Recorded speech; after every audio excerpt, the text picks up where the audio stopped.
अब अखंड भारत को समझते हैं। ये नक्शा देखिए, ये है हमारा अखंड भारत। इतना बड़ा भारत था, लेकिन इसके टुकड़े होते गए क्योंकि हम आपस में लड़ते गए थे, इसीलिए टुकड़े हुए। सबसे पहले जो हुआ 1893 में डूरंड लाइन खींच दी गई। यहाँ पर इंडिया पाकिस्तान के बीच में, सॉरी अफगानिस्तान और पाकिस्तान तो उस समय भारत में ही था, यहाँ खींच दिया गया डूरंड लाइन। उस पार हो गया अफगानिस्तान, यानी अफगानिस्तान को अंग्रेजों ने साइड कर दिया क्योंकि वहाँ पहाड़ वगैरह ज़्यादा था, उतना उपयोगी नहीं था। तो ये हो गया डूरंड लाइन। ये वर्तमान में अलग करती है अफगानिस्तान और पाकिस्तान को, लेकिन जब ये खींचा गया था तो ये अफगानिस्तान और भारत की सीमा बनाती थी। एक डूरंड कप भी होता है, एक मैच जो फुटबॉल से संबंधित होता है, अक्सर क्वेश्चन पूछता है। तो ये अखंड भारत का पहला टुकड़ा। अखंड भारत का दूसरा टुकड़ा हो गया 1935 में। 1935 में यहाँ से म्यांमार, जो उस समय उसका नाम था बर्मा था, ये अलग हो गया यहाँ से। और इस साइड से ये देखिए, ये पाकिस्तान अलग हो गया। अब पाकिस्तान का विभाजन इस आधार पर हुआ था कि जिधर मुस्लिमों की संख्या ज्यादा है उसे पाकिस्तान बना दिया जाए। तो इधर भी मुस्लिम ज्यादा थे, तो ये हो गया पश्चिमी पाकिस्तान और ये हो गया पूर्वी पाकिस्तान, जो आगे जाकर बांग्लादेश हो गया। इस पर एक अलग वीडियो बना दिए हैं, बांग्लादेश कैसे अलग हुआ था। अब बच गया हिंदुस्तान, इतना बढ़िया। अब ये हो गया आपका सीरियल रेड क्लिप रेखा, जो भारत पाकिस्तान को विभाजन करती है। और भारत बांग्लादेश के बीच जो है बॉर्डर, उसे हम लोग जीरो लाइन के नाम से जानते हैं। भारत को जब आज़ादी मिली तो भारत का निर्माण करना इतना आसान नहीं था, और वल्लभ भाई पटेल को कोई ऐसा ही लौह पुरुष नहीं कहता है। ये भारत का नक्शा देखिए, यहाँ जो आप रेड कलर वाला एरिया देख रहे हैं, केवल वहीं पर अंग्रेज शासन करते थे, जबकि पीले वाले एरिया में भारतीय राजाओं का शासन था, जो अंग्रेजों के चमचे बने हुए घूम रहे थे। तो अंग्रेजों के जो चमचे बने के घूम रहे थे, तो उन्हें हम लोग देसी रियासत कहते थे। तो जब देश आजाद हुआ तो भारत में कई देसी रियासत थे। तो अंग्रेजों ने कहा कि देखिए भाई साहब, ये जो मेरा ब्रिटिश वाला एरिया है हम तो आपको दे ही देंगे, लेकिन उन्होंने इस पीले वाले क्षेत्र से कहा कि आप या तो पाकिस्तान में मिल जाइए या तो भारत में मिल जाइए। आपका मन तो आप स्वतंत्र राज्य भी बना सकते हैं, देश भी बना सकते हैं। तो पाकिस्तान में कुल 13 देसी रियासतों ने विलय कर लिया। इसकी बात छोड़िए, यहाँ पर भारत की बात करते हैं। भारत में जो प्रिंसली स्टेट थे, जो देसी रियासत थे, उनकी संख्या 552 थी। इन 552 राज्यों को मिलाकर एक फेडरेशन बनाना संभव नहीं था, क्योंकि फेडरेशन बनाते तो फिर टूट जाते हैं। इसलिए सरदार पटेल की जिम्मेदारी दी गई कि इसको मिलाकर यूनियन बनाइए। इस काम में 3 लोगों की महत्वपूर्ण भूमिका है। सरदार पटेल, वीपी मेनन उस समय के आईएएस अधिकारी सचिव हुआ करते थे, और माउंटबेटन का भी योगदान है। ये तीनों क्वेश्चन पूछता है। एक बार एग्जाम में पूछा था कि राज्यों के एकीकरण में किसका योगदान था, सरदार पटेल और वीपी मेनन का नाम ही नहीं था, तो उस समय आप लगाएंगे माउंटबेटन को। इन तीनों लोगों की ने मिलकर 552 राज्यों को आपस में मिला दिया।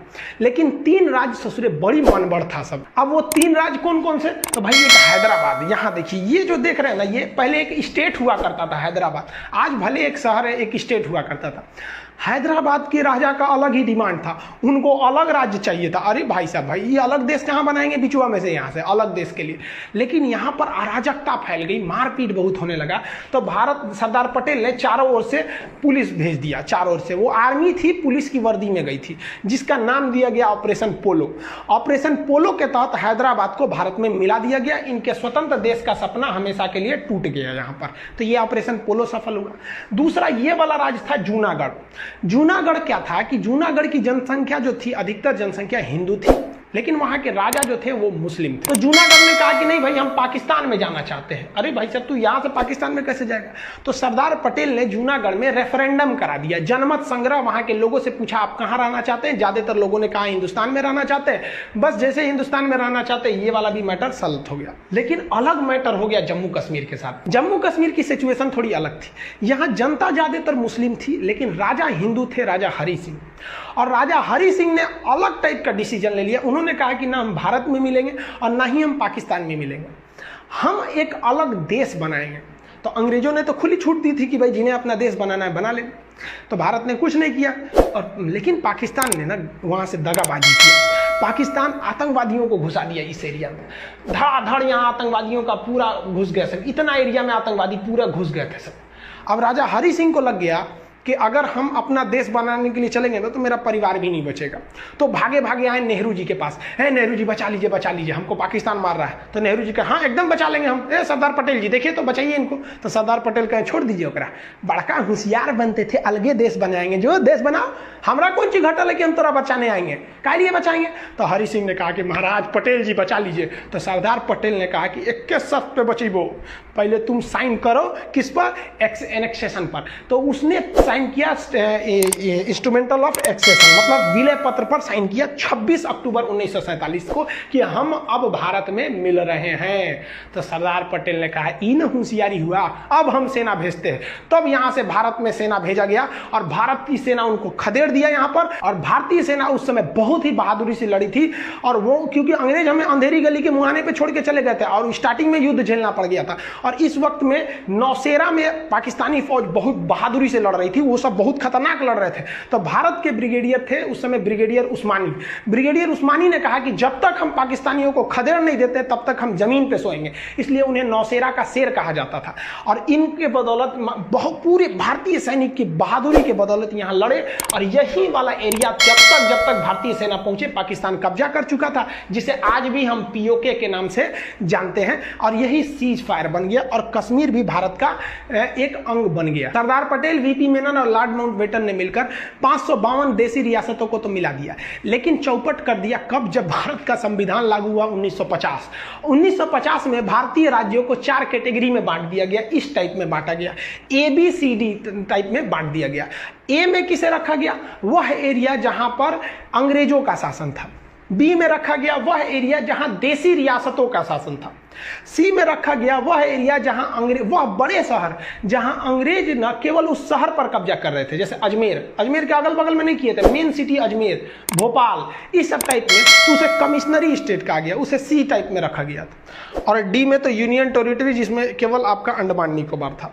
तो इस तरह से भारत थे साहब। अजी बताइए नहीं, इस तरह से भारत का नक्शा था। देखिए ना, ये अजमेर अलग है, भोपाल अलग है, इस टाइप का। मैसूर में अलग था, कमिश्नर का शासन चल रहा था, अलग अलग टाइप का था भाई, प्रिंसरी स्टेट वगैरह थे। तब क्या किया जाए प्रिंसरी स्टेट में, अब इसका शासन करने में बड़ा दिक्कत होता था। तो इसको बेहतरीन ढंग से बनाने के लिए कई कमिटीज का गठन किया गया, जिसमें सबसे पहली कमेटी थी इलाहाबाद हाईकोर्ट के जज एसके धर कमीशन, जिसे एसके धर आयोग कहते हैं, 1948 में बैठी थी। इनसे कहा गया क्यों ना हम भाषा के आधार पर राज्य बना दे, कि जहां पंजाबी भाषा बोली जा रही है पंजाब, जहां कन्नड़ बोली जा रही है कर्नाटक, इस तरह से जहां गुजराती है तो उसे गुजरात। तो एसके धर ने कहा कि यह सरासर गलत होगा। तो उसके बाद एक और कमेटी उसी साल गठित की गई, JVP, जवाहरलाल नेहरू, वल्लभ भाई पटेल और पट्टाभी सिद्धारमैया, ये तीनों लोग की समिति ने भी कहा कि भाई भाषाई आधार पर राज्यों का गठन नहीं होना चाहिए। उन्होंने भी इसका विरोध किया। लेकिन इसी कड़ी में एक बहुत बड़ा मोड़ आ गया। मोड़ आया 1952 में। 1952 में ये वाला एरिया मद्रास था। देखिए कितना बड़ा था ये एरिया मद्रास। तो मद्रास से काट कर यहाँ आंध्र प्रदेश बनाने की बात चल रही थी कि ये एरिया आंध्र प्रदेश बना दीजिए, हम मद्रास में नहीं रहेंगे। तो सरकार इनकी बातों को नहीं मान रही थी, क्योंकि सरकार कोई भी काम करती है कमेटियों की सिफारिश पर। 2 कमेटी कही थी कि भाई हम भाषा के आधार पर नहीं करेंगे।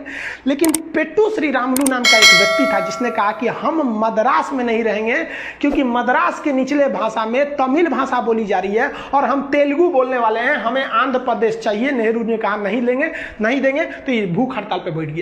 अरे जवान 56 दिन तक भूख हड़ताल पे बैठ गया। 56 दिन पर भूख हड़ताल पे बैठने के बाद दिसंबर 1952 में इनकी मृत्यु हो गई। जब इनकी मृत्यु हुई तब भयानक बगावत शुरू हो गया दक्षिण भारत में। और लोगों ने कहा कि ससुरा ये नेहरू जो है ये तो दलहौजी से भी खतरनाक है, भूखले छोड़ दिया, यहाँ पर मर गए ये लोग। अब नेहरू का कह रहे फंस गए नेहरू। तो नेहरू जी को आनंद फानन में जनता की बात मानने के लिए मजबूर होकर 1 अक्टूबर 1953 यानी अगले साल, नेहरू जी ने बहुत सोचा था कि इसको लेपापोती करके दबा दे, लेकिन दब नहीं पाया और आंदोलन बढ़ने लगा और लोग भूख हड़ताल पे बैठे। नेहरू कहा कि भाई साहब सब मरिए जाएगा तो हमारी कुर्सी चल जाएगी। तो 1 अक्टूबर 1953 को मजबूर होकर सरकार ने भाषा के आधार पर मद्रास को तोड़ दिया और कहा कि जो नीचे बोले जाएंगे तमिल वाले उनका हो जाएगा तमिलनाडु, जो मद्रास के ऊपर में तेलुगु बोलते हैं उनके लिए हो जाएगा आंध्र प्रदेश। उस समय आंध्र प्रदेश की राजधानी कुल्लूर बनाई गई थी। तो क्वेश्चन 2 पूछता है यहाँ पर, भाषाई आधार पर गठित होने वाला पहला आयोग कौन था? तो एसके धर आयोग 1948। हालांकि ये दोनों आयोग ने 1949 में रिपोर्ट दिया था। और भाषाई आधार पर गठित होने वाला पहला राज्य कौन सा था? तो पहला राज्य हो जाएगा आंध्र प्रदेश। जैसे ये राज्य बना, देहात में कहा जाता है छुए के छुअनी लग गई, मतलब किसी चीज को टच कर दे तो आदमी परख जाता है। बाकी राज्यों ने देखा कि अरे भाई साहब, हम भी भाषा के आधार पर राज्य बनेंगे। तो गुजरात वाला कह रहा है कि भाई साहब ये बंबई यहाँ से यहाँ तक है, ये हमारा अलग रहेगा, गुजरातियों के लिए गुजरात, मराठियों के लिए महाराष्ट्र। ले भाई साहब बवाल चालू, सबके लिए, सबको अलग अलग भाषा के लिए। सरकार पगला गई कि एगो को मनाने के चक्कर में गए ना, पूरे भारत में बवाल हो गया। इसलिए सरकार ने सोचा कि हम सुप्रीम कोर्ट से सलाह लेते हैं। तो सुप्रीम कोर्ट के जज थे खान बहादुर सर सईद फजल अली, जिन्हें हम लोग शॉर्टकट में फजल अली कहते हैं। तो सुप्रीम कोर्ट के जज फजल अली के नेतृत्व में एक आयोग का गठन किया गया और उन्हें कहा गया कि आप डिसीजन लीजिए कि देश का भविष्य किसमें ठीक है, भाषा के आधार पर किया जाए या क्षेत्र के आधार पर किया जाए। तो फजल अली आयोग में 3 सदस्य थे, एक फजल अली थे, 2 अन्य लोग थे। इसका गठन 1953 में हुआ था, लेकिन ये 2 साल बाद रिपोर्ट दिया था, 3 साल बाद 1956 में। याद रखिएगा, गठन 53, 56 पूछता है, ज्यादातर रिपोर्ट पूछता है 1956 में। इसने कहा फजल अली आयोग ने कि भाषा के आधार पर राज्यों का गठन कर देना उचित है। गुजरात बोलने वाले गुजरातियों के लिए गुजरात